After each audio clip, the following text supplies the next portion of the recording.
मुझे ध्यान है जो आपने ज़्यादातर बताया हुआ है कि 10:30 या 11 बजे के बाद और 3:30-4 बजे के पहले जो बीच का टाइम है उस समय नए साधक को नहीं करना चाहिए।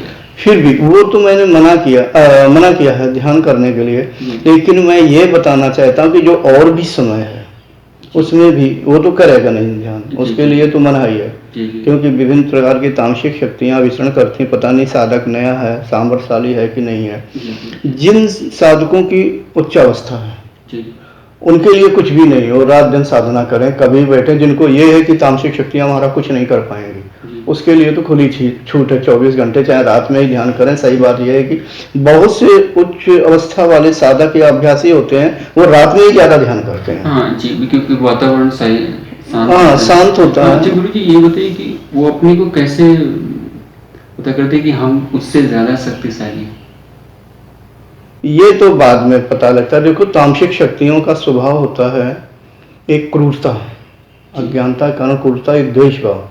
तो साधक शुरू में तो शक्तिशाली नहीं होता। सही बात यह कि मार्गदर्शक का संकल्प काम कर रहा होता है।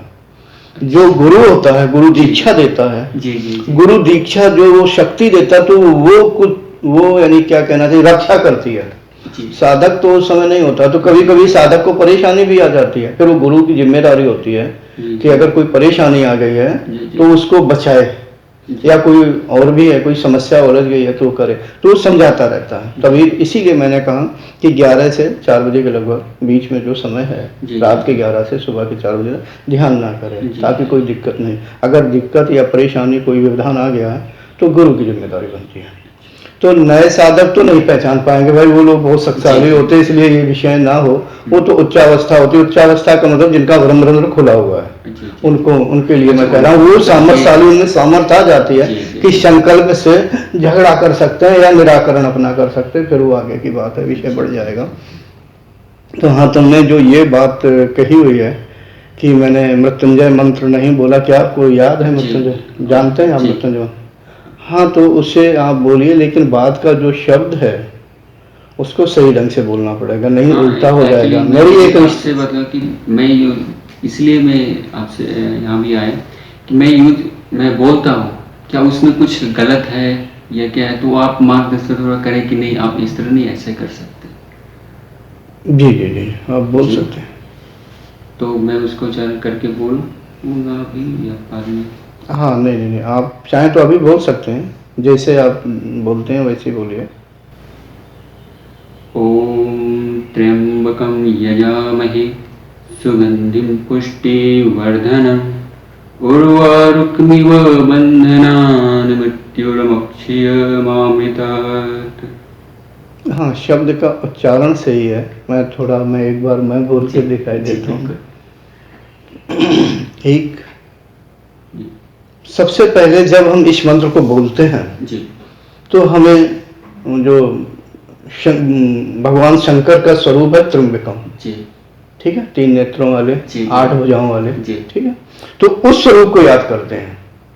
सबसे पहली बार उस स्वरूप को याद करके यहाँ पर तब ये मंत्र बोलते हैं ज्यादा, ठीक है, कि 8 भुजाओं वाले हैं और यहाँ पर घड़े रखे हुए हैं, पकड़े हुए हैं, ऐसे किए हुए हैं, कुछ माला है, और 2 हाथों से अमृत का घड़ा अपने ऊपर डाल रहे हैं। कहीं कहीं पर फोटो मिल जाते हैं, और मुझे याद नहीं आ रहा, शायद हरिद्वार में कहाँ उनका कुछ मूर्ति बनी हुई है, मुझे शायद ना हो। मेरठ में भी एक छोटी सी मूर्ति शायद 6 भुजाओं वाली देखी है। 6 भुजाएं, कहीं पे 8 भुजाएं होती हैं। 2 अमृत के घड़े होते हैं ऐसे रखे हुए हैं, 2 हाथों से अपने ही ऊपर डाल रहे हैं, अपने आप को तृप्त करते हैं, यानी ये मतलब है तृप्त हो रहे हैं। और एक हाथ आशीर्वाद मुद्रा, एक में शायद माला, मतलब ऐसा है कुछ। हाँ, तो ये हमें स्वरूप यहाँ पर करना पड़ता है। फिर इस तरह से स्वरूप बन गया। ओम त्र्यंबकं यजामहे सुगंधिं पुष्टिवर्धनम् उर्वारुकमिव बन्धनान् मृत्युर्मुक्षीयमामृतात्। ओम त्र्यंबकं यजामहे सुगंधिं पुष्टिवर्धनम् उर्वारुकमिव बन्धनान् मृत्युर्मुक्षीयमामृतात्। कुछ इस लहजे में लेके, मतलब कोई बात नहीं। मैंने कुछ ऑब्जर्व किए, कुछ वर्ड्स पे मैंने जहाँ पे थोड़ा तेज बल देना चाहिए वो मैंने नहीं दिया। कोई बात नहीं, लेकिन आप मतलब कुछ हाँ याद धीरे धीरे, इसीलिए देखो मार्गदर्शक होता है जी और यही समझाता है कि इस शब्द को ऐसा करो, इस शब्द को, जी जी। वो जो बोला सही बोला आपने, जी। लेकिन अधिक फल प्राप्त हो, लिए थोड़ा शुद्ध हाँ उसका फायदा। और मंत्र अब इतनी जल्दी शायद नहीं बताना चाहिए। जब मंत्र सिद्ध होता है तो आकाश से कैसे पता लगे कि ये मंत्र सिद्ध है। अब देखो, और मैं बहुत ऊपर की बात कर रहा जी हूँ, जी जी धीरे धीरे धीरे धीरे, एक जन्म में तो नहीं कई जन्मों में होते हैं। तो इसमें क्या होता है, जब मंत्र सिद्ध होता है धीरे धीरे धीरे, तो क्या होता है, अंतरिक्ष से एक विशेष प्रकार के गोल गोल छल्ले प्रकाश के गिरने शुरू हो जाते हैं। मतलब दिखता है चारों तरफ से गोल गोल प्रकाश के छल्ले गिर रहे हैं। पहले तो उसको दिखाई देते हैं ब्रह्मरंध्र के अंदर, यहाँ से जी अंदर समा रहे हैं, फिर एकदम शरीर में एकदम व्याप्त हो जाते हैं, मतलब खुद साधक को दिखाई देते हैं। देखो ये मैं सिद्धता की बात बता रहा हूँ, रुक जाइए, तो सिद्धता की बात। लेकिन साधारण आजकल जल्दी सिद्ध होना, उस समय जब ये क्रिया होती मंत्र की, फिर ये जो तामसिक शक्तियाँ या विरोधाभास है, ये ऐसा कुछ नहीं होता। सत्य तो ये बहुत कुछ है। अगर मंत्र सिद्ध हो जाए तो आज भी मैं कह रहा हूँ, मैंने इस मंत्र का वर्तमान में कुछ समय पहले भी प्रयोग किया है, वो कुछ झारखंड से संबंधित है, स्पष्ट नहीं बताऊंगा, कि अगर किसी की साधारण अवस्था में मृत्यु हो रही, साधारण अवस्था का मतलब जिसकी एक्सीडेंट ना हुआ हो, शरीर टूटा फटी ना, तो कुछ समय के लिए मृत्यु आगे ढकेल जाएगी। ज्यादा नहीं, ये नहीं कि हो जाएगा, 2-4 दिन, 2-4 घंटे, 2-4 दिन, बस इतना ज्यादा इस विषय पे नहीं बोला। अपनी ये बात बताई हुई है आपने।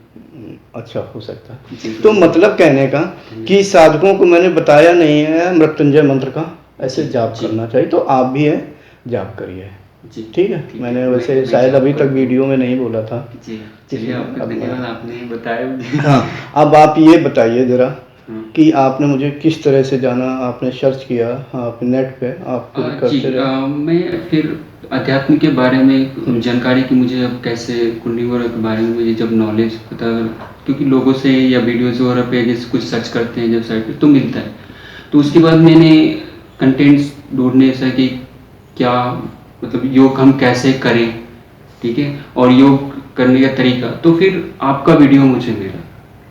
फिर मैंने आपके वीडियो देखे, फिर आपसे वीडियो के स्टेप पूरा मतलब वीडियो को प्ले करके अच्छी तरह से देखे। फिर उसमें बुक्स का भी वेबसाइट था अवेलेबल, फिर वेबसाइट से बुक डाउनलोड किए और फिर उसकी प्रॉपर मैंने स्टडी किया एक एक चीज़ को। फिर मुझे लगा कि हाँ, योग में ये चीज़ मुझे जो जानना था, तो मुझे वो चीज़ें मिलने लगी उससे, और मैंने जो पिछले एक्सपीरियंस है उससे मैच करता था। और मुझे भी अच्छा लगा कि मतलब योग में ये चीज़ें हैं। हमने आज तक ये चीज़, बहुत लोग बोलते थे कि कुंडली मत जागृत करना, अगर हो गया तो उसका रिएक्शन हो जाएगा, मर सकते हैं आदमी, मतलब ऐसे ऐसे मैंने निगेटिव ही सुने हैं। अगर 95% मैंने निगेटिव सुने हुए हैं। तो लेकिन जब मैंने आपका वो और आपके जो वीडियोस वगैरह थे, तो मुझे इतना लगा कि 95 बोलते मतलब 1% भी निगेटिव नहीं है। चलो अच्छा है, ये मुझे अनुभव हो जी। और आपके अनुभव ये जब मुझे अंदर लग गया कि नहीं निगेटिव है ही नहीं, तो मैंने ज्यादा टाइम देना स्टार्ट कर दिया। बहुत अच्छी बात।